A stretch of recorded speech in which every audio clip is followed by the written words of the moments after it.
Picture this scenario. A helicopter gunship, slow, loud, and anything but stealthy, glides through the skies over one of the most heavily defended nations on Earth. It hovers, it locks on, it fires. Not from a stealth bomber, not from a fifth-generation fighter jet. From an Apache helicopter flying with impunity over Iranian airspace. That is not a simulation. That is not a war game. That is what is happening right now, in real time, over Iran. And if you understand what that truly means, you understand that this war has entered a completely new chapter, one that Iran never thought possible, never planned for, and spent decades and billions of dollars trying to prevent. When military analysts talk about establishing air superiority or air supremacy over an enemy, they are describing a sliding scale of control. Air superiority means you can operate aircraft while still managing some residual threat from the enemy. Air supremacy means the enemy has essentially no meaningful ability to challenge you in the skies at all. The aircraft you send in first against a modern military power are always your stealthiest, fastest, most survivable platforms. Your F-35s, your B-2 Spirit stealth bombers, your F-22 Raptors. These are the machines that go in when the enemy still has teeth. When integrated air defense networks are active, when radar systems are functioning. The machines that come later, the ones that arrive after the air defense network has been gutted, are the A-10 Warthogs and the Apache helicopters. They are slow, they are loud, they fly low.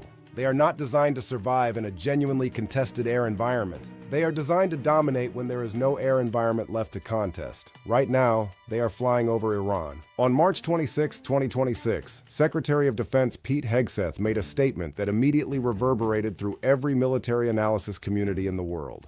Apache helicopter gunships, he confirmed, are flying strike missions inside Iranian airspace and throughout the Strait of Hormuz, at will. He also confirmed that A-10 Thunderbolt II aircraft were operating freely in Iranian airspace. And then he delivered the line that says everything. You only send these slow, low-flying, close air support platforms when the enemy has no meaningful air defenses left. Iran spent decades building a layered air defense network, Russian S-300 missile systems and domestically produced Bavar 373 batteries. The entire system was designed around one strategic logic. Those plans are now rubble, and the proof is flying overhead.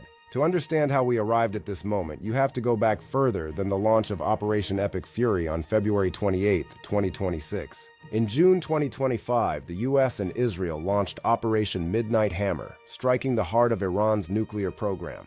But Operation Midnight Hammer did not just damage Iran's nuclear ambitions, it punched enormous holes in the country's air defense network, holes that Iran never fully repaired. By December 2025, Forbes was already reporting that Iran faced critical gaps in its air defenses against both Israel and the United States. The assessment from former Iranian President Hassan Rouhani was devastating in its candor. The skies over Iran have become completely safe for the enemy. We no longer have real deterrence. By the time Operation Epic Fury began, Army technology reported that Iran had only around 100 air defense launchers remaining across the entire country, a nation roughly the size of Alaska. Within the first 24 hours alone, IDF Chief of Staff Lieutenant General Herzi Halevi stated that 80% of Iran's remaining air defense systems had been destroyed or disabled. 80% in a single day.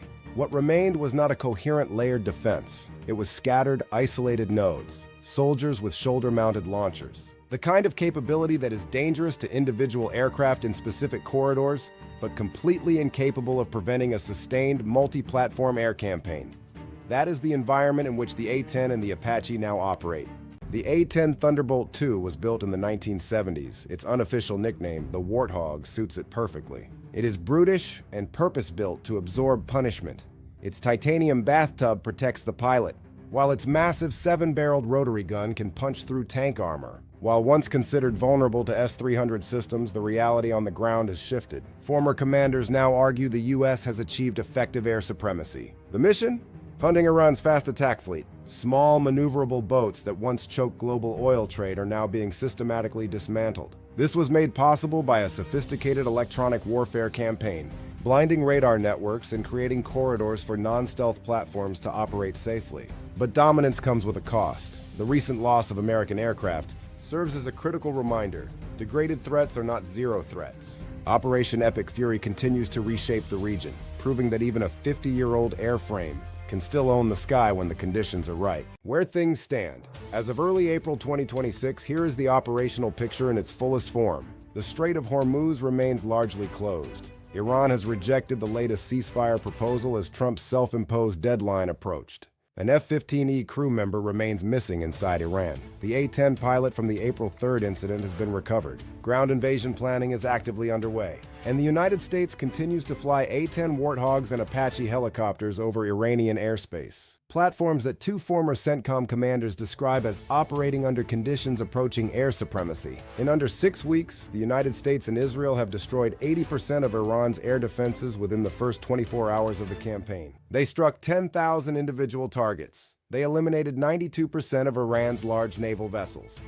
They drove Iranian missile launches down 90%. They destroyed 29 ballistic missile launch sites and 4 of the most critical missile fuel production facilities in the country. And they sent an aircraft from the 1970s, slow, loud, unglamorous, to fly freely through airspace that Iran spent decades and billions of dollars making impenetrable. The final assessment: this is not simply a story about aircraft and air defenses. It is a story about the limits of deterrence, about the speed at which a modern air campaign can collapse years of military investment, about the consequences of strategic miscalculation, and about the extraordinary capabilities that America brings to bear, and about the sometimes surprisingly old capabilities that America brings to bear when it decides to move decisively. Iran built its entire strategic posture around the idea that the cost of confrontation would be too high for any adversary to sustain. The Strait of Hormuz was its lever.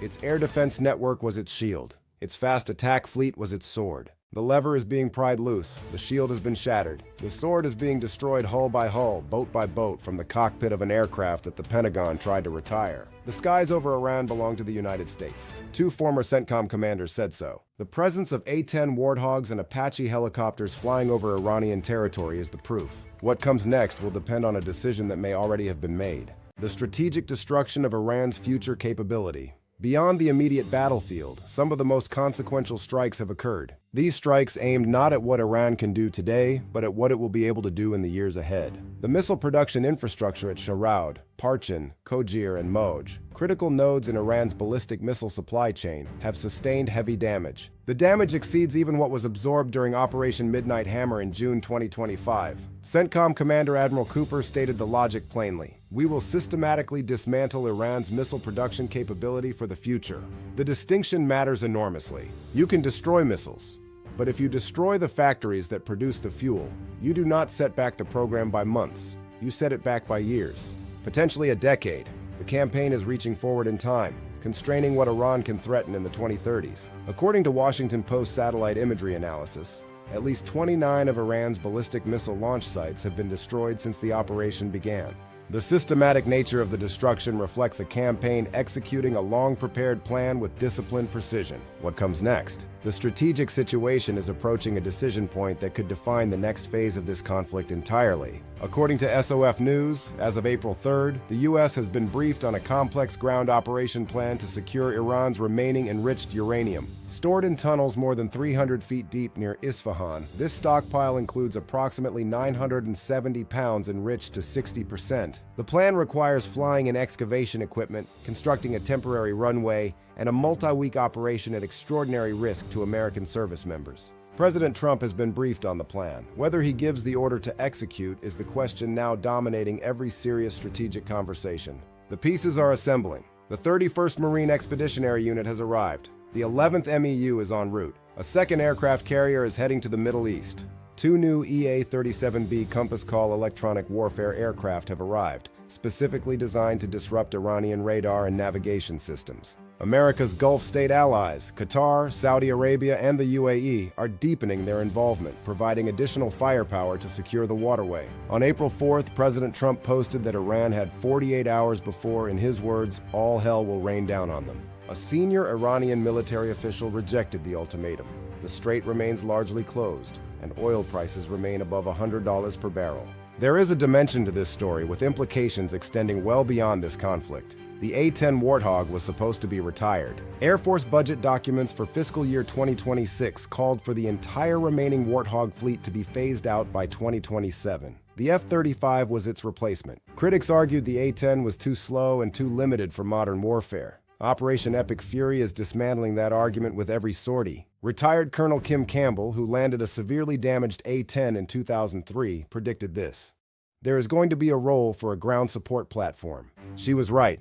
The National Defense Authorization Act had already blocked the Air Force's divestment plan, mandating a minimum of 103 Warthogs. Now, with the Warthog proving decisive value in live combat, the case for its relevance is more powerful than any congressional testimony. The Warthog found its war, and its war found it. Reporting for News Network, I'm